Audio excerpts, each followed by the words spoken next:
Good morning, chess aficionados and chess enthusiasts. I would like to share some knowledge about chess endgame, particularly the rook endgame. We will try to examine positions in the rook endgame where we could make a conclusion. So first, we will try to examine what they call this LUCENA position. Okay? LUCENA position is classified as ABCs of rook endgame. One of the fundamental uh, principle or theory, or what they called it in a rook endgame. Okay, without further ado, let's examine how to execute the win in a LUCENA position. Okay, rook d1. Okay, the guiding principle for this method is if you have the opportunity to push your opponent's king farther away from your pawn, then do it. So coach, he could easily goes near to your pawn. If the black king goes near to your pawn, then the win is much easier. Okay? So rook d1, king e6 first. Let's examine king e6. So white king goes out to promote the pawn. We will check.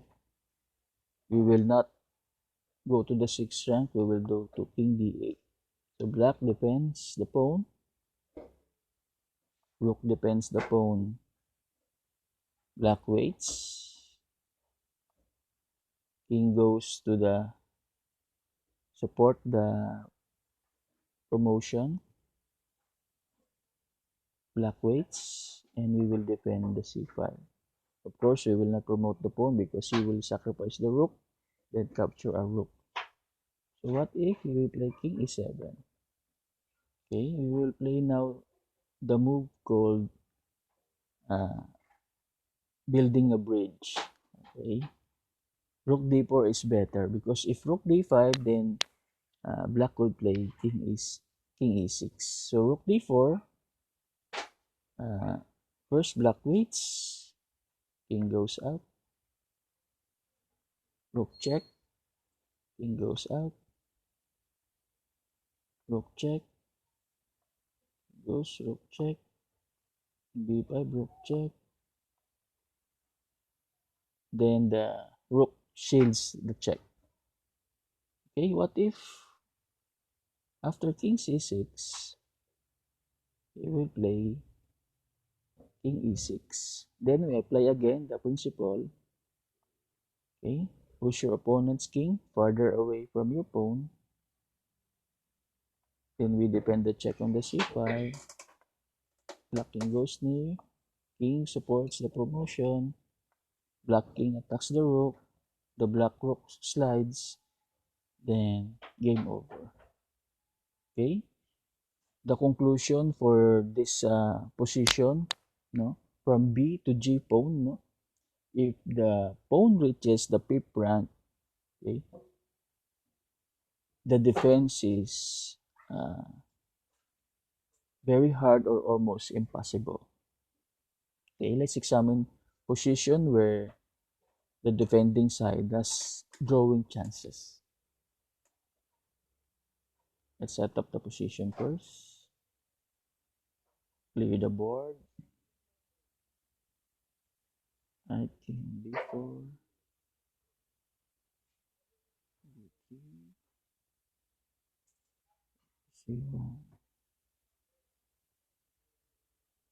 Alright. Okay.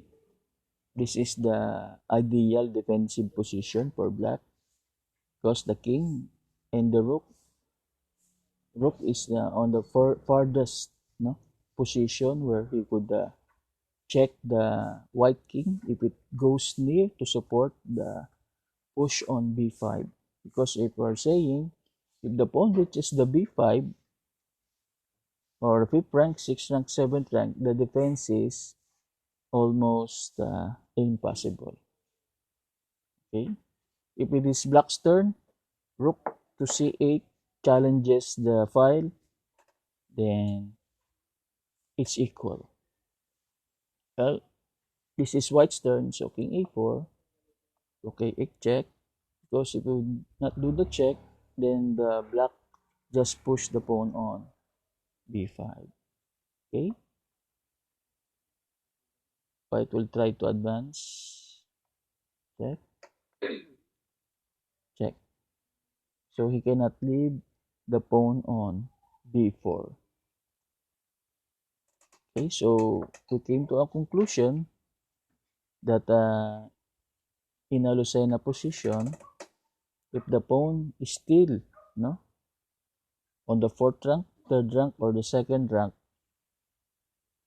the defending side has some drawing chances. So that's it for today's video tutorial. Next time, we'll also examine one of the ABCs in the rook endgame.